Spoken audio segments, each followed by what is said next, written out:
Halo guys, kalian tahu gak sih kalau Taiwan itu punya nama lain, yaitu ROC? Pasti kalian bertanya-tanya, kok bisa ada dua nama? Nah, sini aku jelasin. Setelah Perang Dunia II, Taiwan yang sebelumnya diduduki oleh Jepang dikembalikan ke Cina. Tapi situasi berubah drastis setelah pecahnya Perang Saudara Cina pada tahun 1945. Perang ini terjadi antara Partai Kuomintang, yaitu yang nasionalis dan pro-demokrasi, melawan Partai Komunis Cina, CCP. Nah, CCP itu menang pada tahun 1949, dan itu memaksa Kuomintang melarikan diri ke Taiwan. Di sana mereka mendirikan Republic of China, atau ROC. Tapi kalian pasti penasaran, kalau begitu nama Taiwan dari mana dong? Nih, aku punya asal-usul menarik.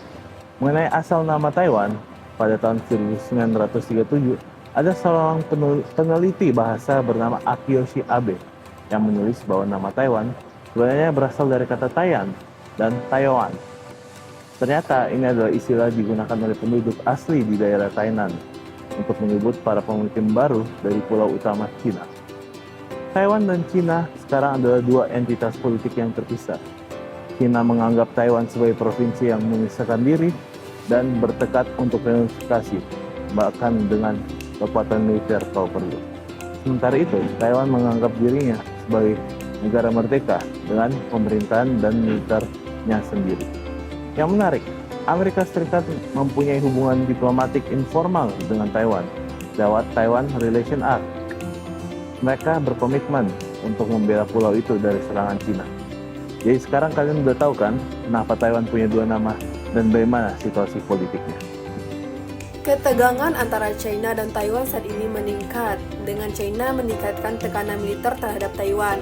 Konflik ini mempengaruhi tata global dengan mengancam stabilitas regional di Asia Timur dan berpotensi memicu konflik global.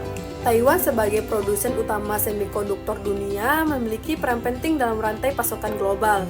Gangguan akibat konflik akan berdampak signifikan pada industri teknologi global. Dukungan Amerika Serikat terhadap Taiwan memperkuat aliansi di Asia Pasifik dan memicu respon dari China, mempengaruhi dinamika geopolitik dan diplomasi internasional. Ketegangan ini juga mendorong peningkatan anggaran militer di berbagai negara dan memicu perlombaan senjata. Selain itu, konflik ini menekan organisasi internasional seperti PBB untuk menjaga perdamaian dan stabilitas global, menavigasi kepentingan strategis antara berbagai negara. Konflik antara China dan Taiwan memiliki implikasi yang signifikan terhadap tata kelola global dan urgensi untuk mengelolanya. Situasi ini juga telah mendorong upaya penyelesaian sengketa yang melalui prosedur internasional. Konflik ini memiliki dampak terhadap ekonomi seperti yang dilihat pada kasus Indonesia, di mana konflik militer antara China dan Taiwan mempengaruhi perekonomian negara. Sebagai contoh, Indonesia dan China dapat bekerjasama dalam hal poros maritim global dan inisiatif Belt and Road.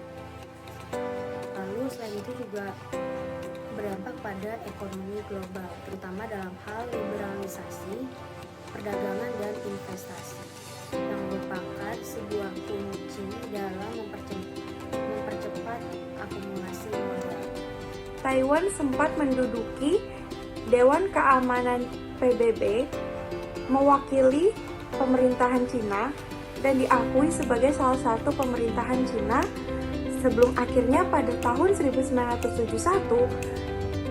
PBB mengeluarkan resolusi dan mengalihkan kursi tersebut untuk Republik Rakyat Cina.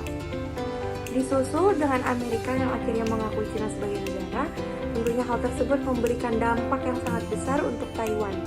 Karena akhirnya banyak juga negara yang mengakui Cina sebagai negara dan tidak lagi mengakui Taiwan sebagai negara.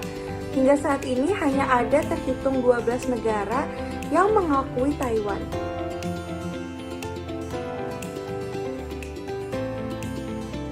Dampak dari konflik ini tidak hanya terbatas pada stabilitas regional, tetapi juga memiliki implikasi besar bagi tatanan global secara keseluruhan.